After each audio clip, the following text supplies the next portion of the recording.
ನಮ್ಮ ಡೇ 2 ಅಮ್ಮಮ್ಮ ಮನೆ ಊರಬ್ಬ. ಇಲ್ಲಿ ಅಣ್ಣಮ್ಮನ ಕೂರಿಸಿದ್ದು ನಮ್ಮ ಮಾರಮ್ಮನ ದೇವಸ್ಥಾನದಲ್ಲಿ.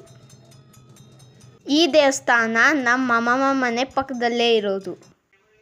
ಈ ದೇವಸ್ಥಾನ ಇರೋದು ಕಾಮಾಕ್ಷಿಪಾಳ್ಯ ರಂಗನಾಥಪುರದಲ್ಲಿ.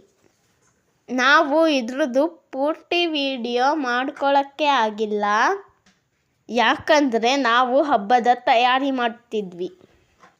ಲಾಸ್ಟ್ ವಿಡಿಯೋನಲ್ಲಿ ಹನಿಯನ್ ಕೈಯಲ್ಲಿ ಆರತಿ ಮಾಡಿಸಿದ್ದು ನೋಡಿದ್ವಿ. ಆದರೆ ಈ ಸರ್ತಿ ನಮ್ಮ ಮಮ್ಮಿ, ನಮ್ಮ ಮಾಮಿ ಮತ್ತು ನಮ್ಮ ಚಿಕ್ಕಮ್ಮ ಜೊತೆಗೆ ಆರತಿ ಮಾಡಿಸೋದನ್ನು ತೋರಿಸ್ತಿದ್ದೀವಿ. ಇಷ್ಟೇ ಇವತ್ತಿನ ವ್ಲಾಗ್. ಇಷ್ಟ ಆದರೆ ಲೈಕ್ ಮಾಡಿ, ಶೇರ್ ಮಾಡಿ, ಸಪೋರ್ಟ್ ಮಾಡಿ.